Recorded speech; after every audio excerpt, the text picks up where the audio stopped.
Welcome to Sako and the Moon, brought to you by a couple of self-publishing horror authors. This is where we explore the world of self-publishing in the horror genre. In today's episode, we dive deep into the realm of writing and storytelling techniques that will send shivers down your readers' spines. I am Sako. I am one half of the duo. I am Sako Toomey, and I am 3 times published, and I wear a lot of hats, which we've discussed in the past. And maybe I should have a hat that says, "This is all the hats." Indeed. Love your hat. You like my hat. Mm-hmm. Mm-hmm. Come on, if I get the logo. Get the branding on. Yep, get the hat. There, now we got the hats. Now you got the hat. Now, my other half. I think I'm on the other side. I think I'm over here. Yeah, go over here. This is where you are to me. On the Yeah. screen. Yeah. Well, this is where you are to me. Oh. I am the one, Al Hearn, more affectionately known as the Moon. That's why there's moons on everything. Mm-hmm. And I am one time published. I have a short film that's been released. We're working on the second, and I mean that's all I really got. Hey, man, that's all you need. I'm a horror fan when it comes to film. I'm a horror fan when it comes to writing, and I love wrestling. There are some wrestling references in pretty much everything I do, so just prepare for that. Excellent. Well, let's. There actually is a really good wrestling analogy for today's subject. I'll find a good place to put it in, but you'll hear it here in a bit. Share techniques for creating tension, anticipation, and suspense. Let's start with pacing. All right. Pacing is a crucial. Sorry. Let me try that again. Pacing is crucial in horror storytelling as it controls the rhythm and tempo of the narrative. By carefully manipulating the speed at which events unfold, the writer can heighten tension and keep readers engaged. Slower pacing during moments of anticipation allows the fear to simmer, while faster pacing during intense scenes amplifies the impact of scares and plot twists. Yes. Can't get any more accurate than that. I think perfect timing. This is also why flash fiction takes to horror very well, because the pacing is integral in flash fiction. It's really good to play with the pacing. It's kind of like music. Music's a good correlator for that. Like when you have slow music, things that are moving slow, it kind of it gives you time to connect to whatever's taking place or whatever's happening. If you got music that's playing really slow, you're really focused on the beat. You're focused on the melody. You know, you got if the music's playing slow in the background, you can actually focus on the words and the lyrics of the song. But when things are really hard hitting and going really, really fast, you know, you're just in the moment. You're just feeling all the energy, and that's really, really good correlating it back to horror. If you have like a down moment where we're getting to know the characters and we're focusing on character building or world building, then your pace is pretty slow. You can hear it in the music of the film. You can see it in the fun things that the characters are doing if they're written on the page. And then when the action is happening, it's happening quickly. No one just, the killer might be moving slowly, might be walking through the woods, but everything else is moving fast. Whether it's the characters running through the forest or it's the people who are trying to hurry under something, those kind of buzzwords, run, hurry, scurry, things that show fast motion, all of these detect the pace. And when you have like multiple people in a fight scene, everything's happening and everyone's trying to attack the killer all at one time, that's the heightened moment of the pacing. Controlling that energy on the page. I love Well, that downtime, I like to build the dread kind of Dread is a very interesting thing to bring up mhm, because dread works almost in the exact opposite way. of suspense. Absolutely. When you're focusing on something like dread, something like a torture scene or like a kidnapping scene or a scene where the protagonist is in a bad situation, Hmm. right? Letting it just hang there for a moment and just spending time in the muck, if you will, that you can start to feel it creeping up on you Right. because you can relate to that time when you were sitting in a bad. Imagine being stuck in traffic. Sure. A really good real world example of dread. You're stuck in traffic and you have that I need to be there now, but I can't because I'm stuck here and I don't know what's going to happen in the next 5 minutes, and I'm Right. stuck in that moment. Hmm. That's how dread works. But again, it still also ties back into pacing. It is still pacing because you are wanting to stop. And Slow it down. where if you were doing some other genre like romance, you might want to like hang out on the date and have the date last a long time, or the fun excursion, or the Slow burn. Yeah. maybe you might want to hang out in that moment for a while Mm-hmm. to absorb all of that energy that you're trying to convey. Dread is the exact same thing with just a different emotion. Right. Um, let's see. Pacing is crucial. Foreshadowing is another powerful tool in horror writing. By subtly hinting at future events or outcomes, the writer prepares the reader for what's to come. Foreshadowing creates a sense of unease and anticipation, that dread that we were talking about, making the eventual revelation or scare even more impactful. It adds depth and complexity to the narrative, allowing readers to connect the dots and feel a sense of satisfaction when the foreshadowed event takes place. What's your favorite example of that? Hmm? What's your favorite example of that? Hmm. Um,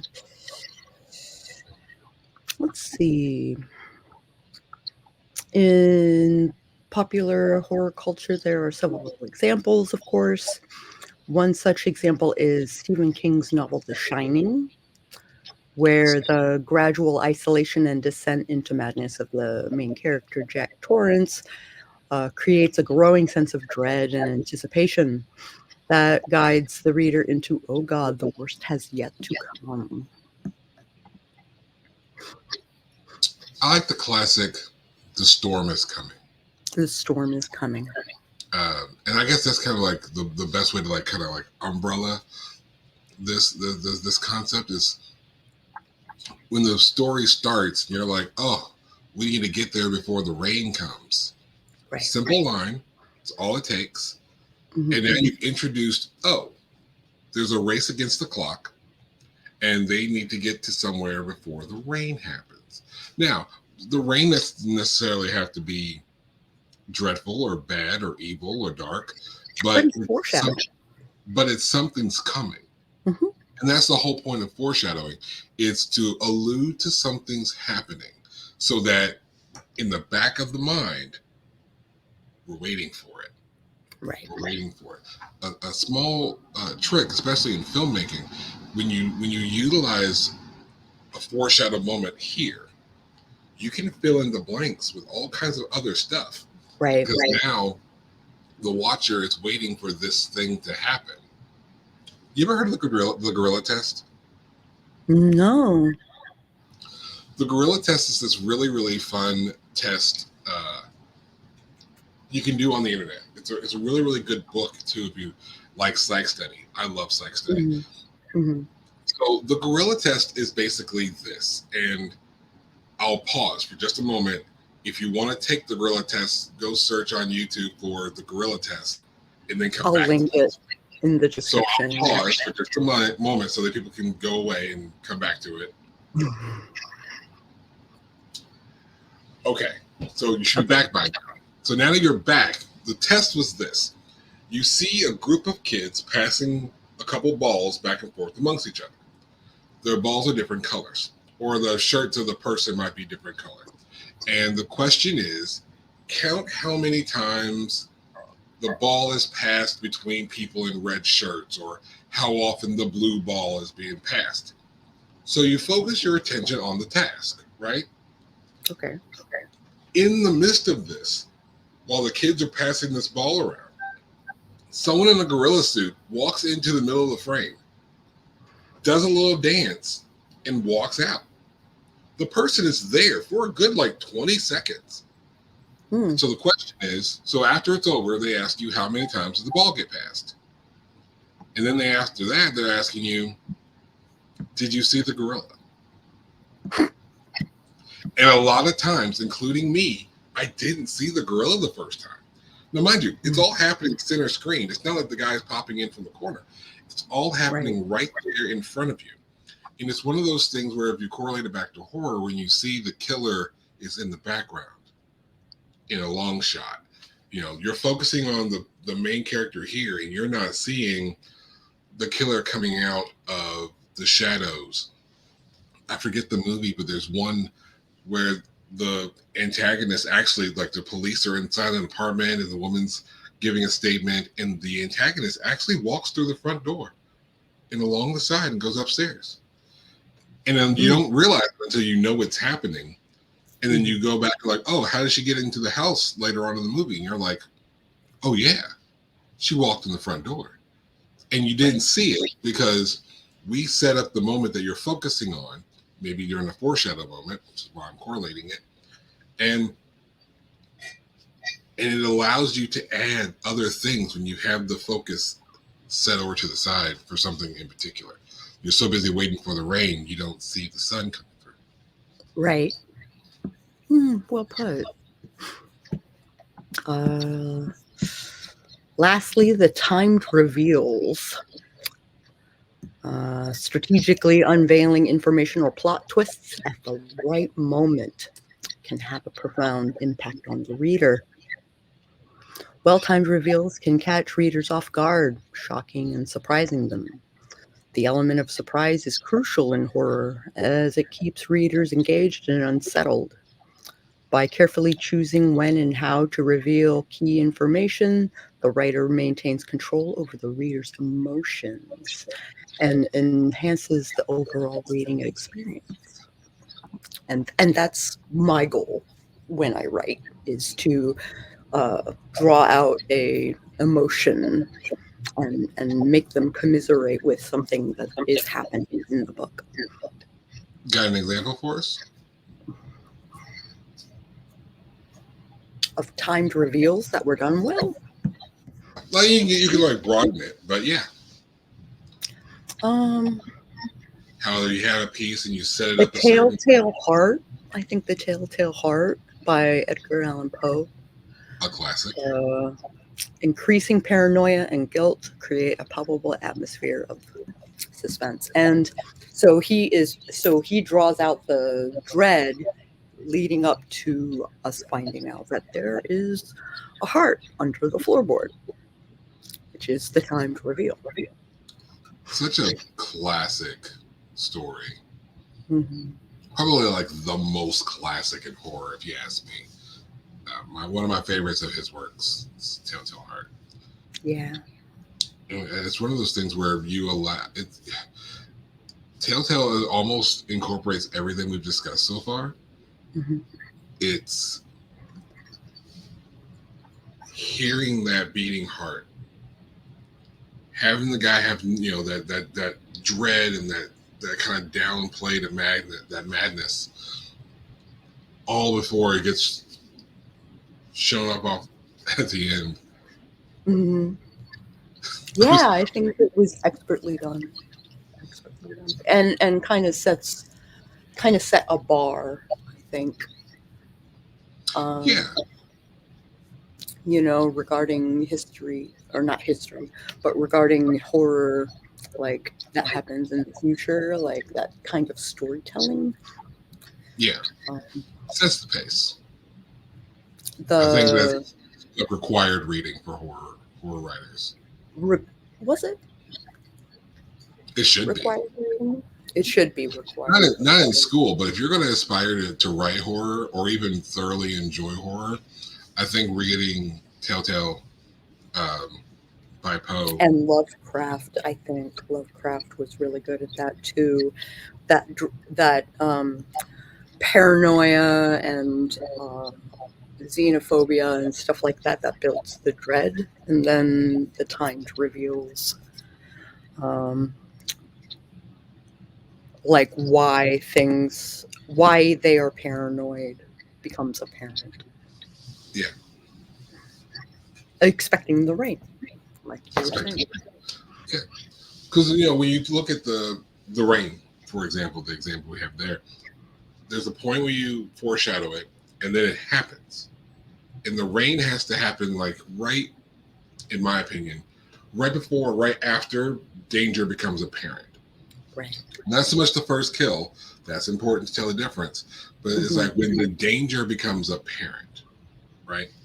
And then the rain comes and you're like, oh, now I'm in this new environment. It's not sunny and clear and easy to see. Now it's wet and it's cold and it's dark. It never rains during the day in a horror movie. Sure. It always rains at night. So now there's a change of environment, which adds to the danger. It adds to the dread. It stretches things out. It allows that pacing. The rain is quick and the mud is quick, and you're trying to drive fast, and now it creates all these different things, and you can use that as a pacing uh, measure. And then, of course, you have, if you want to correlate now, add in time reveal. It's like, when does the killer present himself? Here I am. If Or he does, if he even does, right? or if you're having like a murder mystery sort of style, like classic, one of my favorite franchises is Scream. When does the first Scream killer reveal themselves? There's going to You're be a right. moment when the reveal happens. It's that crescendo in the third act.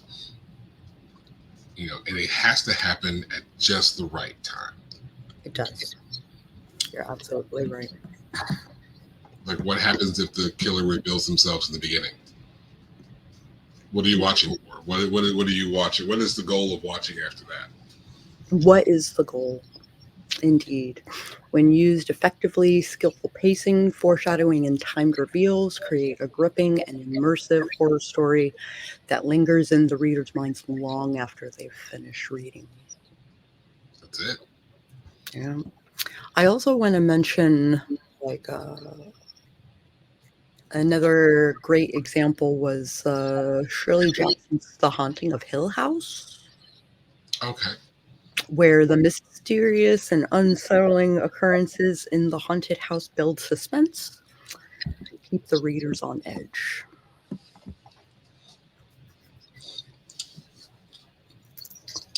I had a question for you. Sure. So we're talking about the building of suspense. In your opinion, as a horror writer, what do you actually use? Like, what elements do you put in your story to create that tension, that suspension, that suspense? Uh, it's like writing a mystery, you know? Mm-hmm. So you leave clues throughout the story, and then there's the big reveal when the rain comes. I had a horror movie example of suspense that I liked. It's one of my favorites. And then I was going to throw in my wrestling example because it's fun. Cool. So I wanted to reference the movie again. This is what made me think about it earlier. The movie Scream, but not the original, the one from 2022. Oh. So there's the scene where Judy, Sheriff Judy, is going to go get sushi. She leaves and she gets a call from the killer, and she races back home. She gets killed in the on the front porch. Oh. But her son is inside. And so we know. So what we've set up was the killer is at the house because we've seen him outside when he killed Sheriff Judy. He had mentioned on the phone prior to that he was after the son named Wes. And so then we cut to where Wes is inside the house. As far as Wes is concerned, he's alone. But we know that the killer is there. We know Ghostface is present. So now we've established this at the beginning. Ghostface is here. It's a matter of where. Right. He's vulnerable in the shower and nothing happens. You're anticipating it, but nothing happens. He goes downstairs and goes into the cabinet. We do the classic door opens, fills the shot. We're anticipating it. Close the door. Nothing happens. Right. He goes to the refrigerator. He goes to get things out of the refrigerator, opens the door, blocks the shot, holds it there for a minute, closes the door. Nothing happens. We still know that Ghostface is there. Right. And every single time we find a place where Ghostface can just pop up, we're waiting for it. We're anticipating it. We're like, oh. And having the, well, like the foreshadowing of Ghostface being present. Right. And then the pacing in that there are all these opportunities to dive into the tropes that usually come with horror. Because he's just setting the table. Right. Right. And I love it. I really do. And he finally gets to the door, and that's when he goes to open the door or lock the door. Nothing happens. Turns around, boom, there he is. There's Ghostface. Because we've now created a pace. It's like he goes here and nothing. He goes here and nothing. He goes here and nothing. And as silly as I might make this come across, that really is the power of pacing. We control when things are happening and how you're feeling and being able to control that emotion up and down. And then at the point where this should happen here and this should happen here, throw in the surprise element somewhere off that schedule, and boom. Now you've got suspense. Now you've got a surprise. You built it, and it's a shock.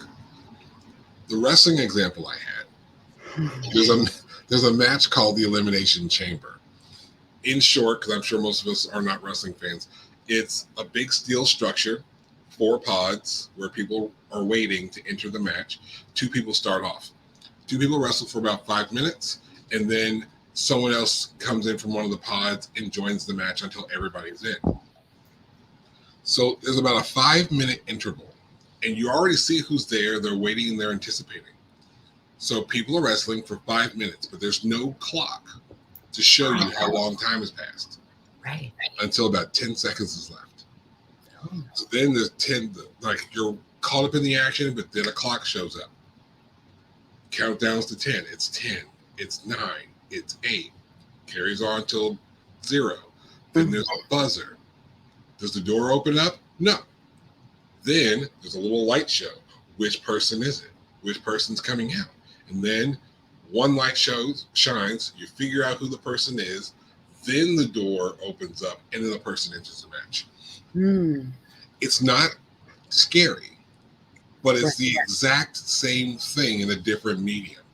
And I'll always reference professional wrestling because all of these things that we talked about happen in all of these moments. It all happens throughout wrestling. But I was bringing up this particular match because that's what they've done was they could just say, put a clock on the screen. When it hits 0, the door opens and someone enters the match. You can easily do that. But what they do is create... In boxing, I think. In boxing, they usually have a clock. Yeah, the clock is just up there. Because, okay, they've got 10 seconds to go through, and then the round's over. You sit back and you go for the rounds.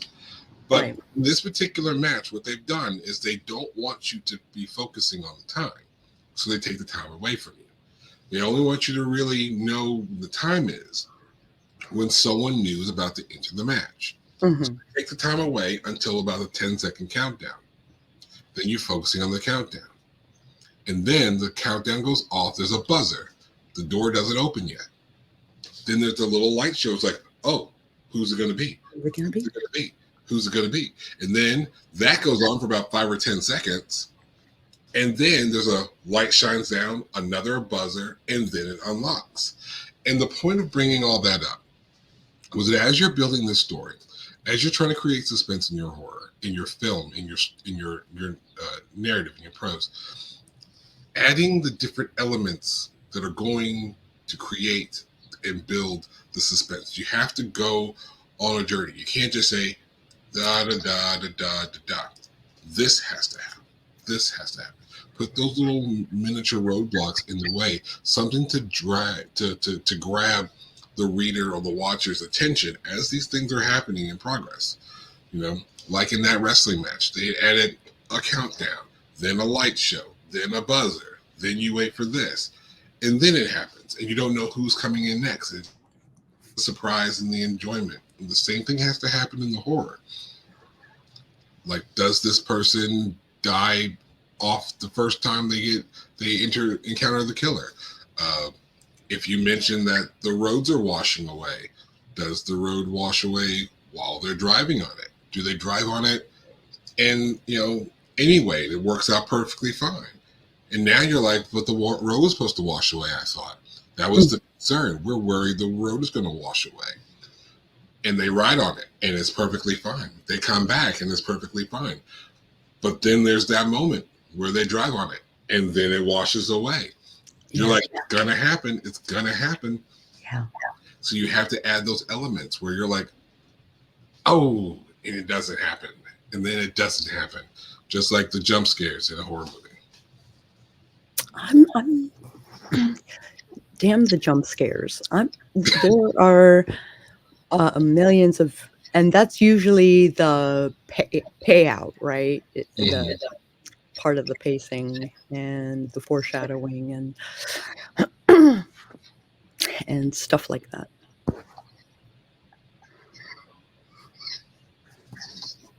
It's one of the reasons why I enjoy horror, because different genres, different subgenres more so, that you enjoy it in a different way. Like if you write something like someone's kidnapped, or the cabin in the woods trope, or the savages in the jungle trope, whatever, the slasher, the crazy babysitter, whatever it is going on in your subgenres, everyone has a different anticipation. Everything has a different expectation. And because you have a different expectation, it's like, I know this is what you want. How are you going to get to it? And that's ultimately what we're doing in horror. Right. And I think that's what sets us apart. It sets horror apart from, like, contemporary drama and stuff like that. I always say it's in horror and like romance, you're trying to be in love and different levels of in love. Is it puppy love? Is it deep love? Did you stop loving each other? Is it puppy love again? Do you go back to deep love? Enemies to lovers, etc. Yeah. It's like, does he love her more than she loves him? It's those kinds of things. That's like romance, and it works for some. For me, I prefer horror because in horror, we're focusing on all of your emotions. Right. All of your emotions. Does person A love person B, and that's the reason why A sacrifices themselves? Or does A love B so much that A attacks B? Because God forbid B go with C instead. And so sure, we're finding we can utilize love, but we use love to create dread. We use love to create sympathy because somebody's going to die, or at least have their life threatened. Right. That dread that we were a slow burn. Yeah. Slow burn. And then things ignite, and then we are, there is satisfaction inside. Off to the races. Well, These moments of suspense in popular horror literature showcase the power of skillful pacing, foreshadowing, and timed reveals in creating a truly chilling reading experience.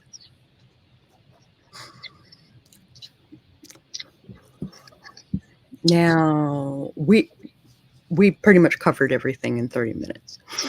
So, Talk about examples, because there's plenty of examples that I can think of.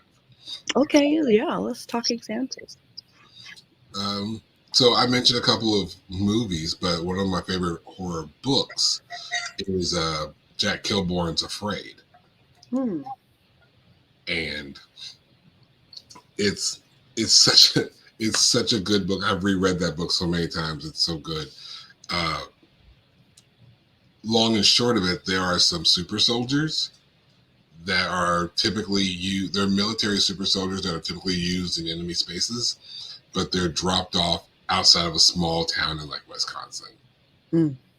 And they're looking for like one guy who has like a video from years and years and years ago, but if it fell in the wrong hands, people would be exposed for being bad people. So they're looking for this one guy in this small town of no more than 1,000. Okay.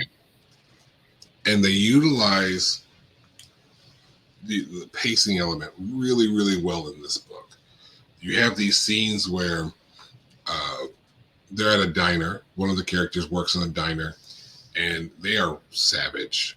These super soldiers, and one of them like captures the girl and is like attacking her toes, and it like slowly attacks her like parts, like bits by bit by bit. That's when you like slow things down to really sit in that dread. And then you have a lottery that's referred to throughout the course of the night. Apparently the mayor won the lottery on behalf of the city, so everyone needs to gather together so they can get their lottery winnings. Right. The logical person would know this is a trap. This is a trap. This sounds like a trap. We know what's happening in other parts of the story. This is obviously a trap. So now we've established that, oh, there's a lottery and everyone has to gather in one spot. So now that we are here at the high school gym or whatever it is, the question is, how do we, like, when do we reveal this is actually a trap? How do we show this is actually a trap? One girl goes to smoke and goes to step outside and realizes the door's locked, so she can't get out. The question is like, hey, I just need to go smoke real quick. Can I get out? They're like, no. No one's to leave. You're like, now everyone's trapped in, but no one really notices it. And again, this is where we see the danger, but the danger's not yet perceived by all the characters. Right. That's the difference. Like you as the reader or the watcher are going to know things are happening before the characters do. It's just how that works. So the question is, when do you show the town that they're in danger? You isolate this person here, they know. You isolate this person here, they're aware. But the perception of danger is not yet arrived. Drawing that out, that is the pacing. The lottery is referred to early on in the story. So you're like, okay, that's going to play a part later. And then you just continue to reference it and carry on until a perception of danger presents itself. It's really, really well done. It's an excellent book. It's a part of a series. I can't remember what all the other ones are. I think it's Afraid, Trapped, and Endurance. I think that's what the books are called. I haven't read Endurance yet because I keep reading Afraid. But Afraid is so good. Do you got a book that pops up in your mind? Uh-oh. There you go. Frozen. Okay, here we go. I grew up on a book called Sunglasses After Dark. It's a vampire story. Okay. And there's a meta plot, right? With the big bad but she's learning how to be a vampire throughout the book, and the effect that it has on her, the main character, and the big bad is someone who's usually revered. Okay. So it's interesting to look at like the context of the big bad. Again, no one thinks they're the bad guy, right? Right. So now you're back into that perception of danger. It hasn't, and we're drawing that out up into the perception of danger reveals itself. Right. And it's the last person you think that you will suspect, right? As it should be. Which is your twist, right? So, yeah.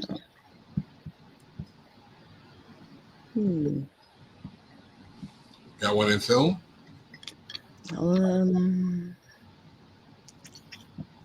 There is a little bit of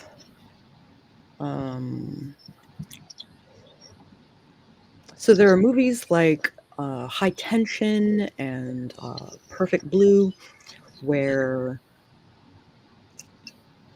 and the lead up to the big reveal is kind of janky, I think.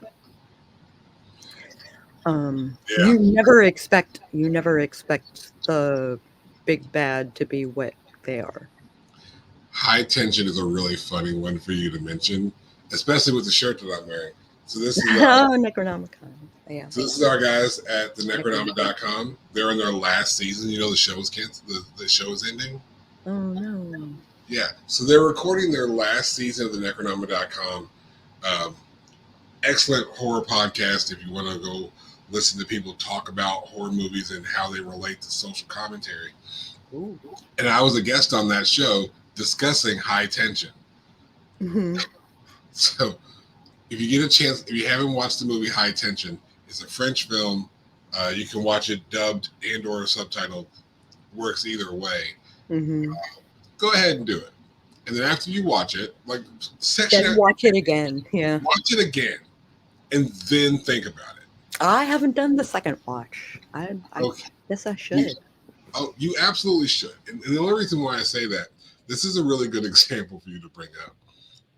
And without giving anything away, because boy, do I want to. When you watch the movie the first time, you meet the killer, you meet the protagonist, and you're on a journey.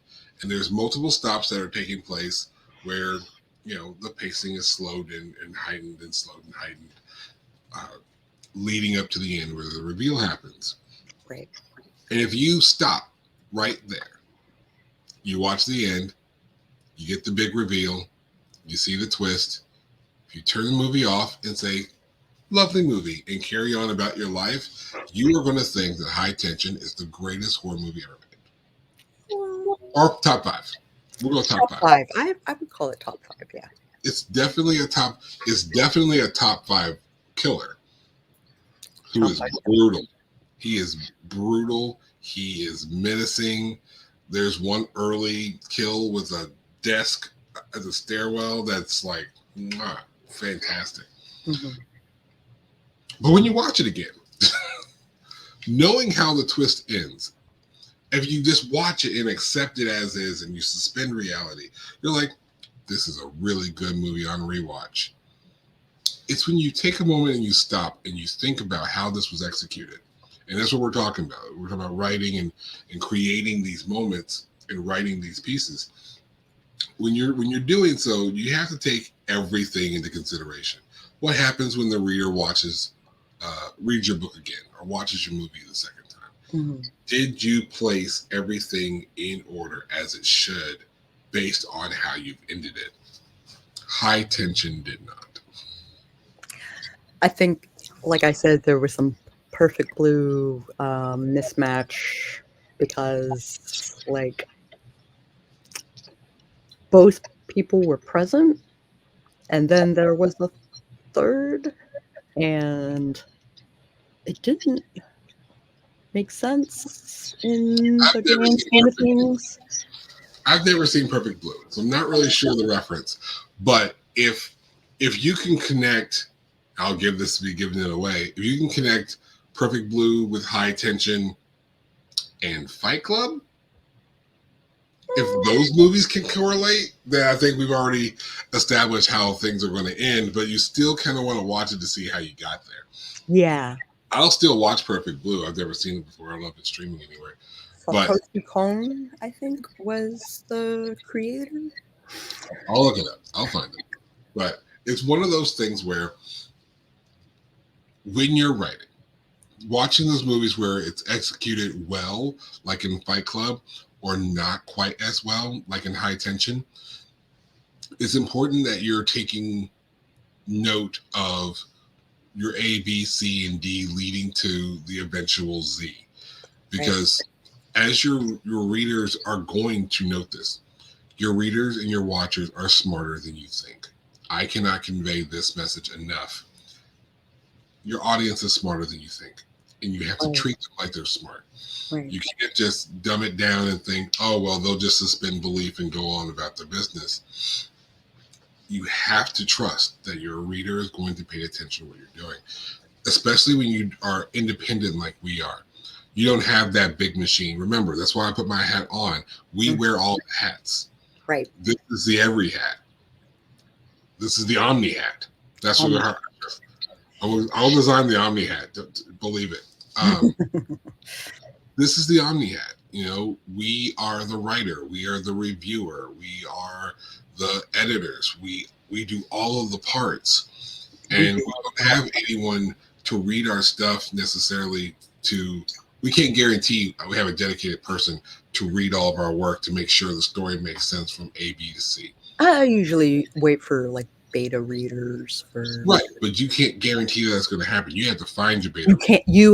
Yeah, exactly. You have to find your beta reader. You have to find your editor, and or even ARC readers. Yeah, people are out there, but you are responsible for doing that. You know, when you go traditional publishing, they set all that up. They make sure that they get all the things in the right hands of the right people to get the right words for you. Right. When you're independent from us, because let's get back to the point of the show, we're showing how independents do it, how the self-published do it. We are responsible for ensuring that our story is told in Act 1, in Act 2, in Act 3, the way it's supposed to. Utilizing that. Act 4, sometimes. If you want to go for the double or triple twist at the end, if you have extra parts of the story, think Jordan Peele's Us. Jordan Peele's Us has those extra layers at the end. Oh, I haven't seen the end. I'm glad I didn't spoil it for you.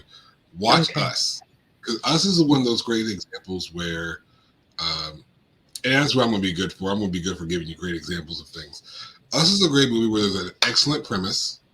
The execution is really, really, really good. I personally have a feeling about the ending, but again, until you see it, we'll talk about it. Okay. But there's your ending, then there's like your secondary ending, and then there's kind of like almost a third ending.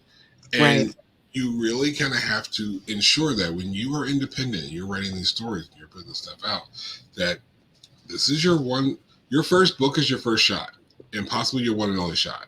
You got to make it count. Otherwise, there's no point in doing anything else. Right.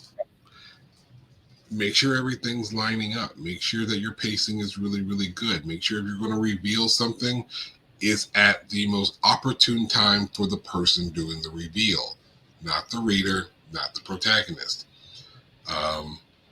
It's like the villain at the end. The villain at the end of a Batman movie. He always tells Batman the plan after it's a surefire thing that Batman's dead. You know, Batman's about to die. Batman's about to meet his end or whatever. And this is a perfect opportunity for me to reveal my grand plan, which is like at the end of Act 2. Right. Because there's a whole third act where Batman escapes and then defeats the big bad in Act 3. But again, that's the difference. In a Batman movie, a superhero movie, the big grand reveal is not at the end of Act 3. It's at the end of Act 2. So you have like your beginning, your middle, your end. That's what I mean by Acts 1, 2, and 3. So it's at the end of the middle where you get your big reveal, because that makes sense. Now this hero has the information he needs to stop them at the end. Right. In a horror movie, we don't necessarily get that.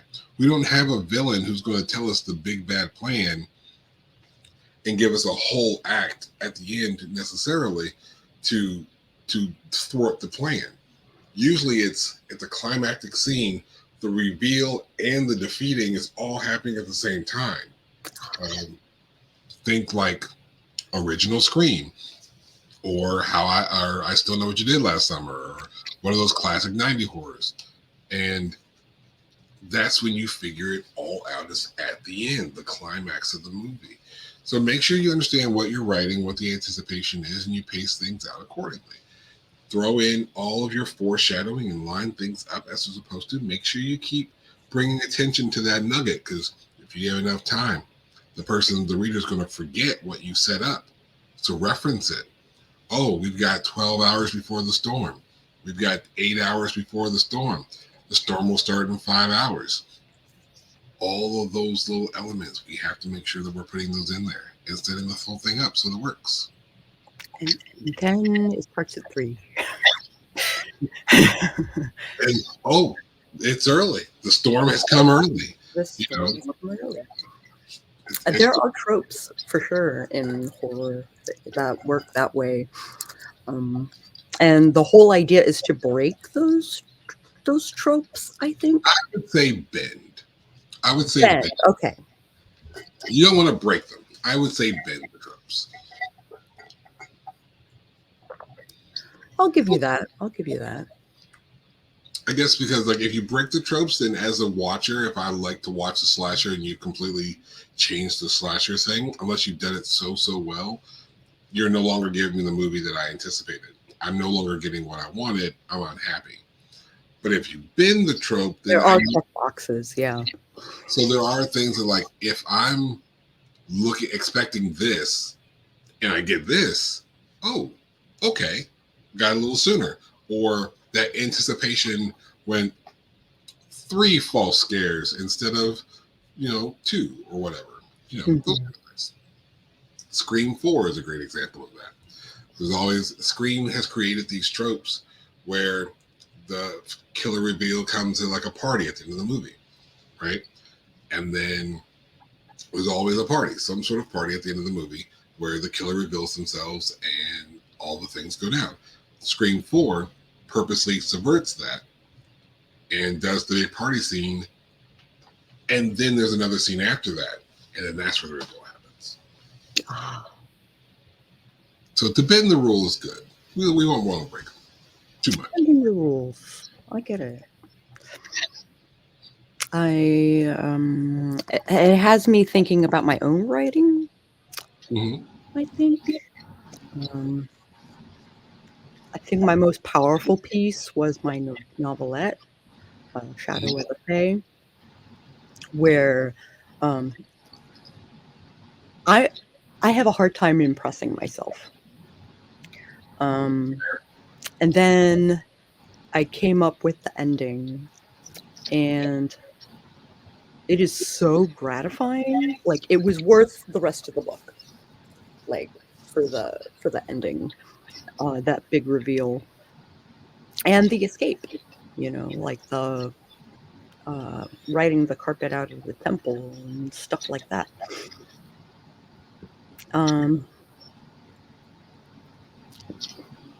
Yeah, so if you guys are interested in such things, I have a book called Shadow of the Fae under the name Cass Voight. It's on Amazon. Check it out.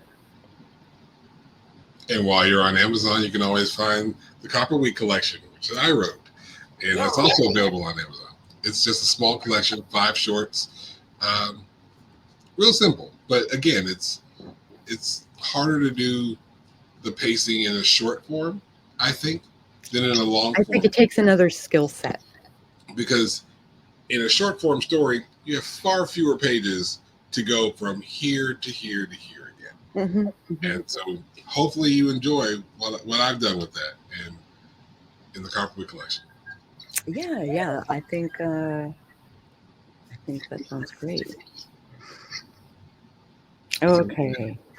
Well, I think that's it. I think that's all we got. you've reached the end of the show. Let the people know where they can find you. I am Sako Toomey, otherwise known as Cass Voight, and you can Google either Sako Toomey or Psycho Sako. You'll find all of my social media and can contact me just about through any avenue. And then go on. I'm Dwan L. Hearn, and more affectionately known as The Moon. You can always find anything I'm doing at my website, DwanLHearn.com. You can find me on all the socials by searching at DL Hearn Writes. I'm everywhere. All my stuff's everywhere. And it's pretty cool to be able to say, you can simply Google me. I always love that. God bless Google. God bless. If you like this episode at any point, stick with us for another episode where next week we'll talk about developing compelling characters.